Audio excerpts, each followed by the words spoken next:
முக்கிய செய்தி. சென்னை ஆலந்தூர் அருகே உள்ள அம்மா உணவகத்தில் அரசு பள்ளி இயங்கி வருவதாக வந்த ஊடக செய்தி மிகுந்த மனவேதனை அளிப்பதாக அதிமுக பொதுச் செயலாளர் எடப்பாடி கே பழனிசாமி தெரிவித்துள்ளார். கூடுதல் விவரங்களை தலைமை செய்தியாளர் ஜெயக்குமார் வழங்க இருக்கலாம்.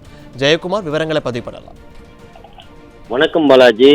அம்மா உணவகத்தை அரசியல் காழ்ப்புணர்ச்சி காரணமாக விடியா திமுக அரசு மூடு விழா நடத்துவதற்கு பல்வேறு கோணங்களில் தொடர்ந்து இருட்டடிப்பு செய்து வருவதாக அனைத்திந்திய அண்ணா திராவிட முன்னேற்ற கழகத்துடைய பொதுச் செயலாளர் விடுத்திருக்கக்கூடிய பதிவில் தெரிவித்திருக்கிறார். குறிப்பாக சென்னையை அடுத்து இருக்கக்கூடிய ஆலந்தூருக்கு அருகே இருக்கக்கூடிய ஆதம்பாக்கம் மானுவம்பேட்டை மண்டலம் 12 வார்டு எண் 165 பகுதி 37 அதாவது அம்மா அரசால் தொடங்கப்பட்டு பல்வேறு நலத்திட்டங்களுக்கு தொடர்ந்து மூடுவிழா செய்து வரக்கூடிய இந்த விடியா திமுக அரசு அனைத்திந்திய அண்ணா திராவிட முன்னேற்ற கழகம் ஏழை எளிய தொழிலாளர்களுடைய அட்சய பாத்திரமாக விளங்கக்கூடிய அம்மா உணவகங்களை மூடக்கூடாது என்றும் அனைத்திந்திய அண்ணா திராவிட முன்னேற்ற கழக ஆட்சி காலத்தில் வழங்கியதை போன்று தரமான உணவுகளை அம்மா உணவகங்களில் வழங்க வேண்டும் என்று தொடர்ந்து அதிமுக பொதுச் செயலாளர் புரட்சித்தலைவர் எடப்பாடி கே பழனிசாமி அவர்கள் வலியுறுத்தி வருகிறார்.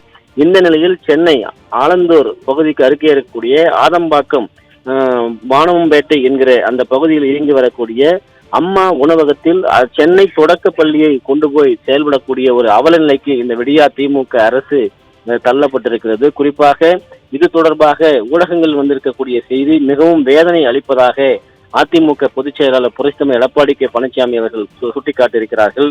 இந்தியாவில் இருக்கக்கூடிய மாநிலங்கள் வெளிநாடுகளிலிருந்து எல்லாம் அரசு பிரதிநிதிகள் தமிழகத்திற்கு வருகை தந்து அம்மா உணவகங்கள் எப்படி இயங்குகிறது என்பதையும் எவ்வளவு தரமாக இயங்குகிறது, ஏழை எளிய மக்களுக்கு எப்படி குறைந்த விலையில் தரமான உணவுகளை வழங்குகிறது என்று அந்த நாடுகளுக்கு சென்று அம்மா உணவகங்கள் திறப்போம் என்று சொல்லி வரக்கூடிய சூழ்நிலையில் வெளிநாடுகளுக்கு சுற்றுப்பயணம் சென்று கொண்டிருக்கும் விடியா திமுக அரசுடைய முதலமைச்சர் ஸ்டாலின் உடனடியாக அந்த ஆலந்தூரை அடுத்து ஆதம்பாக்கம் மானுவம்பேட்டையில் அந்த அம்மா உணவகத்தில் செயல்பட்டுக் கொண்டிருக்கக்கூடிய அந்த சென்னை தொடக்க பள்ளியை உடனடியாக அவர்கள் அந்த பள்ளிக்கு மூடுவிழா நடத்தி அம்மா உணவகத்தை தொடர்ந்து நடத்த வேண்டும், குறிப்பாக அந்த பள்ளியை வேறு இடத்திற்கு மாற்றம் செய்ய வேண்டும் என்று வலியுறுத்தியிருக்கிறார்.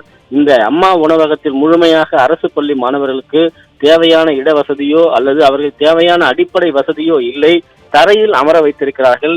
ஏற்கனவே கடந்த 13ஆம் தேதி நியூஜே தொலைக்காட்சியில் இது தொடர்பாக நாம் செய்தி வெளியிட்ட போது அந்த குழந்தைகள் விளையாடுவதற்கு கூட ஒரு மைதானம் இல்லை, அதற்குள்ளே அந்த குழந்தைகள் ஒருவரோடு ஒருவர் விளையாடி கொண்டிருக்கிற போது அங்கு இருக்கக்கூடிய பிளாஸ்டிக் பை ஒன்று தடுத்து அந்த குழந்தை கீழே விழக்கூடிய அந்த காட்சிகளை எல்லாம் நாம் செய்தியாக ஒளிபரப்பினோம். இப்படி தரம் இல்லாமல், இப்படி மாணவர்கள் குழந்தைகளுக்கு கட்டிடம் இல்லாமல், அமர்வதற்கு இருக்கைகள் இல்லாமல் தரையில் அமர வைக்கக்கூடிய ஒரு விடியா ஆட்சியைத்தான் தற்போது தமிழகத்தில் விடியா திமுக அரசுடைய பொம்மை முதல்வர் நடத்தி வருகிறார்.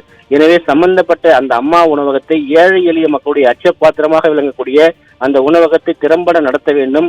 அங்கே பயிலக்கூடிய சென்னை தொடக்க பள்ளியை வேறு இடத்திற்கு அடிப்படை வசதிகளோடு அந்த மாணவர்களுக்கான கட்டிடத்தை கட்டி அவர்களுக்கு தேவையான அடிப்படை வசதிகளோடு அவருடைய கல்வி தரத்திற்கு இவர்கள் ஏற்பாடுகளை செய்ய வேண்டும் என்று இன்றைக்கு வலியுறுத்தியிருக்கிறார்.